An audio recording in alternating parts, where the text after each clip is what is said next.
Hello, my name is Hope Anthony, and I am the narrator. And these are the fellow actors. My name is Philip Winters, and I am Bernie. Hi, my name is Randy Kovitz. I'll be playing Sid. We begin with Bernie by Fred Perry.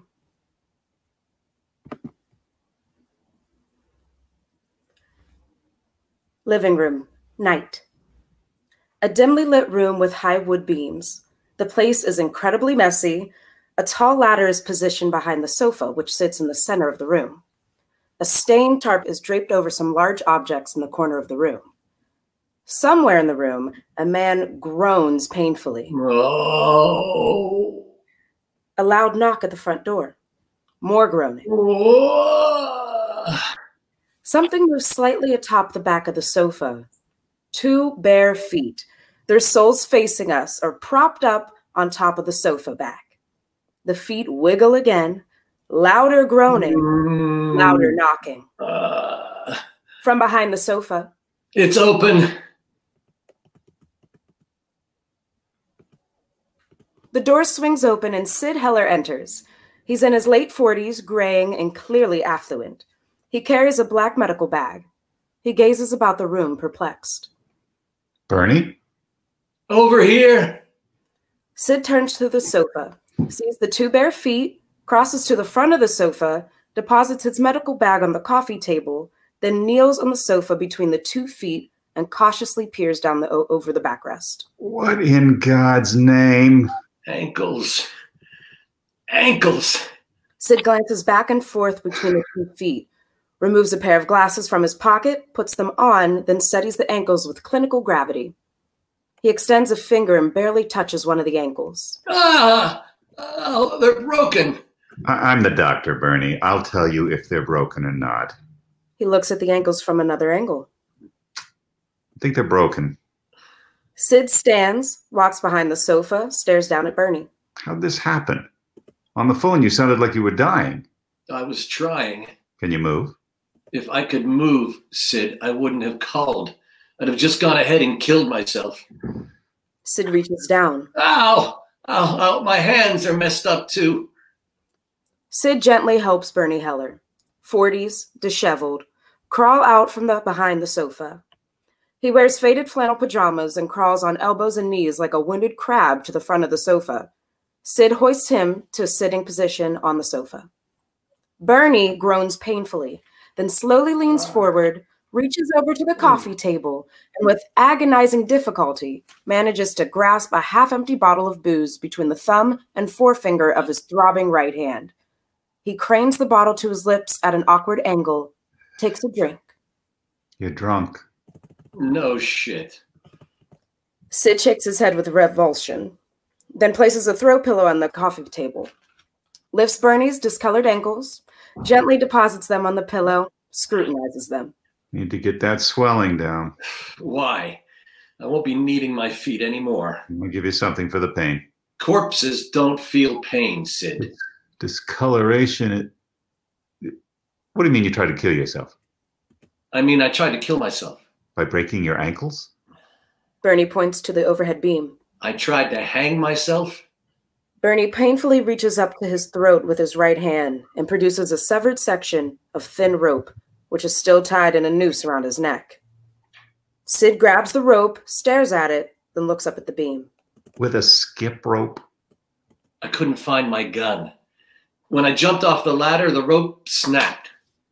Sid gently inspects Bernie's left hand, then hoists his right hand and rotates it unceremoniously a couple of times. Ow! Sid lowers Bernie's hand, then removes the noose. Why so dramatic? Why not just crank up the gas and go out with some dignity? They turned it off yesterday. Sid exits into the kitchen. What are you doing? Getting some ice on those feet. Then I'm taking you to my office for x-rays. Big brother. The renowned Dr. Heller. Humanitarian. Living monument to morality. Hey, Sid, you banging your new receptionist yet? She's all of what, 19? What, or is that pushing it? Is it your sole mission in life to reduce everything to its most vulgar element? I don't know, Doctor. Why don't we get a second opinion? From Linda. Leave my wife out of this. I need something to wrap this ice in. Dish towel, plastic bag. Aren't any. What about a dishpan? Sink. What? Under the sink. Where's the mud? Huh? Max. I don't see Max. No response. Bernie drinks. Sid reappears at the door, scrutinizes Bernie. You had to take him to the vet again, didn't you? No wonder you're always broke, blowing all your money to keep that ancient flea bag alive. I don't want to talk about it. Fine. Sid goes back into the kitchen. A moment, then... Jesus Christ! Sid bursts through the door, frantically brushing off his arms, pissed. Are you aware of the fact that the cabinet under your kitchen sink is crawling with ants? Yeah, so? Would you please explain why anyone in his right mind would purposely dump a 10-pound bag of sugar under his kitchen sink? All right. Look at the kitchen counter. Go on. You looking? I'm looking already. And what do you see?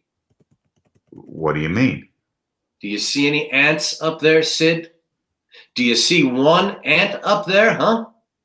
Used to be ants all over that counter. No more ants on the counter, Sid. That's why the sugar, okay? You could have just sprayed them. I didn't want to slaughter them, Sid. I just wanted them off the counter. You stopped taking your pills again, didn't you? No response. No wonder you're nuts. Where are they? I don't know. I lost them. Sid shakes his head, re-enters the kitchen. Bernie starts to take another swig from the bottle, then freezes as he spots Sid's medical bag on the coffee table. He glances at the kitchen door, then quickly leans forward, manages to open the bag with his right hand, eases the hand inside, searches, finds something, then pulls out a bottle of pills. He quickly uncaps the bottle with his teeth, dumps a bunch of the pills into his mouth, and washes them down with the booze. At that moment, Sid re-enters the living room, carrying a huge dishpan and 2 trays of ice cubes. He sees Bernie gulping down the pills, races over to the sofa, places the dishpan on the floor, then yanks the pill bottle out of Bernie's hand. Sid snaps his eyes down to the pill bottle, reads the label, his jaw drops. My God, how many of these did you take? Enough to do the job. Bernie, these are water pills. What are you going to do, piss yourself to death? Sid drops the bottle back into his medical bag, shoves the bag to the far end of the coffee table, then starts dumping the ice cubes into the dishpan. Why not just call an ambulance? That's the normal procedure with a nutcase, isn't it? This isn't a normal situation. We're family. Oh, how noble. What do you mean? I mean, don't jerk me off.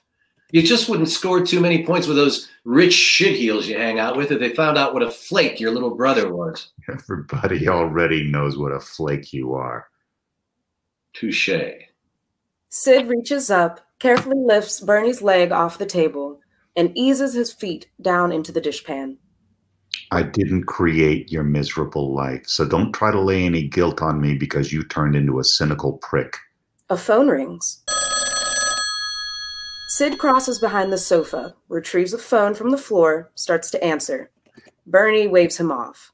Hi, I'm in Paris consulting for the Louvre till June 5th, so leave a message and I'll get back to you. You haven't been to Paris in 10 years. 12. The answering machine beeps. This is Dory again, you bastard, and I don't give a damn where you're hiding. You send that support check this week or I'll have your lazy ass back in jail. The message ends. And people say the family unit is dead. Bernie reaches towards the overflowing ashtray on the end table, selects a cigarette butt, lights it, takes a deep drag, coughs. Sid observes him with disgust, then glances down at Bernie's answering machine. You've got 85 unanswered calls here. Screw them. Haven't you got any money? I'll tell you what I've got. I've got an ex-wife and 2 kids who live in a Bel Air mansion with some semi-literate slug who made a fortune selling bathroom fixtures. Not much of a conversationalist, but mentioned toilet seats. And Jesus Christ, you can't shut the prick up. You self-righteous bastard. Why do you think Dory packed up the kids and left 4 years ago? She was scared to death. What kind of life are you offering them? This dung heap? At least now Bobby and Chris have stability in their lives. Stability? Stability? Chris is poking his best friend's 43-year-old mother. And Bobby's turned into some kind of blue-haired queen of the fairies with a cock ring. He's 14, Sid. 14 years old with screaming hormones and a piece of steel through his dick. That's what toilet seats did for my kids. Bernie abruptly slumps, overcome with emotion, weeps. He reaches over, gingerly picks up a loose sock lying on the end table, and attempts to blow his nose with it. Please don't do that. Sid pulls a handkerchief out of his pocket, plucks the sock away from Bernie with a thumb and forefinger, deposits it behind the sofa, then hands the handkerchief to Bernie. Sits. Know what I think? I'm consumed by interest. Part of your problem is simple. Self-delusion. Thank God. I was starting to get cocky. Shut up. Look at this mess. And that ridiculous tape. It's absurd. Like your whole life, you wallow in all this self-pity, but somehow manage to believe that you are superior to me, to everyone, to the world. Yeah, that sort of covers it, yeah. You had one art show, Bernie. It ran 5 days in Calcutta. Look at you. You're 53 years old, no job, no friends, with the sole exception of some flatulent old mongrel with bad breath and arthritis. You smoke cigarette butts. But for Christ's sake, Bernie, you can't even pay your gas bill. Pause. Bernie drinks. You could still make something of your life, Bernie. Silence. Bernie broods. It was a good show, Sid. Bernie, I know. I bought 2 pieces myself, remember? I love your work. So do a lot of other people. But that was over 4 years ago. You haven't done any work since. I've been sending my portfolio around. You haven't touched a brush since Dory walked out on you. Palette knife. What? Palette knife. I work with a palette knife, Sid, and a lot of other kind of shit, but I don't use brushes. I hate brushes. I gotta tell you, I work with a palette knife. Sid stands, looks around the room, then paces, gesturing aimlessly to make his point. Work. Where's work? I don't see any work. I don't even see a palette knife. Want to know why? And I'll tell you why. Because there isn't one. That's why. The 2 men stare blankly at each other. Then Bernie nods toward the end of the sofa nearest Sid. Over there. What over there? Right next to you. What do you think that is? A palette knife protruding from the open top. Sid looks down, leans over, picks something up from behind the sofa, and produces a half-eaten jar of peanut butter. The handle. He removes the knife, holds it up with 2 fingers. And I think there's some crackers around here somewhere. Sid drops the knife back into the jar. I don't need this. You want to feel sorry for yourself? Knock yourself out. I didn't come over here to be insulted. Well, why did you come? Because you called. Because you're my brother. You know, Cain and Abel were brothers. Fuck you, Bernie. Sid checks out Bernie's ankles, then spots an immense file of unopened mail scattered on the floor. How long has this been piling up? I don't know. A month or so? You haven't opened any of them? Why? Bills and rejection letters? Sid leans down, starts fanning through the mail. Rejection of what? I told you, I've been sending my stuff out. Stuff? What stuff? Where? Ugh. Bernie points indifferently over his shoulder at the tarp-covered object in the corner of the room. Sid crosses to the tarp and pulls it back, revealing a multitude of paintings stacked on the floor. He starts rifling through the paintings. Jesus, there's got to be 30 or 40 of these here. Well, you can burn the whole shit pile. Sid carefully slides out one of the paintings, holds it up, studies it, replaces it, removes another picture, scrutinizes it, then replaces it and turns to Bernie, nonplussed. My God. These are incredible, Bernie. He crosses back to the pile of mail, starts going through it. He takes out a large manila envelope, glances at it, tears it open, pulls out a letter, scans it. His eyes widen. He shuffles through the pile again, finds another envelope, opens it, takes out the enclosed letter, reads it. He carries the 2 letters over to Bernie, unceremoniously tosses them at him, then crosses back to the paintings, starts looking at each one. Bernie manages to pick up the letters, scans them. Santa Fe? New York? Sid, they want to show my stuff. No shit. Sid quickly crosses to his coat, starts pulling it on. Where's your coat? Bedroom? Sid head towards the bedroom door. No, don't go in there, Sid. Oh, God damn it, don't. Sid ignores him and disappears through the door. Bernie slumps, stares into space. A moment then, Sid slowly steps out of the bedroom door, watches Bernie, his expression now soft, pained. God, Bernie. When did it... How long has he been...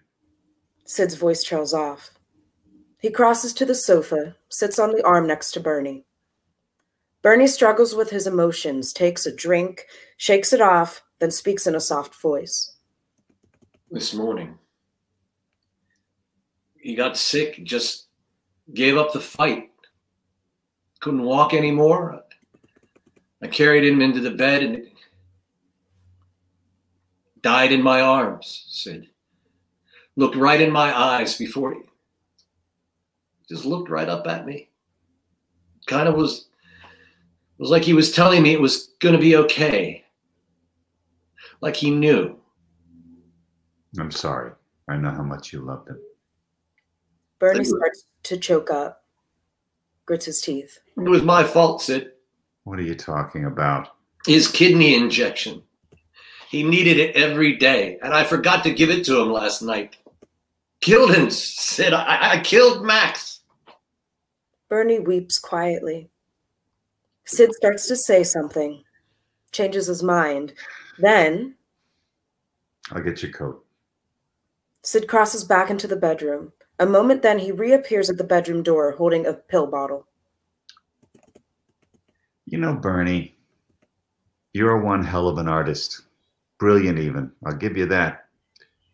But as a rational, thinking human being, you are the most pathetic, oblivious cretin I've ever known.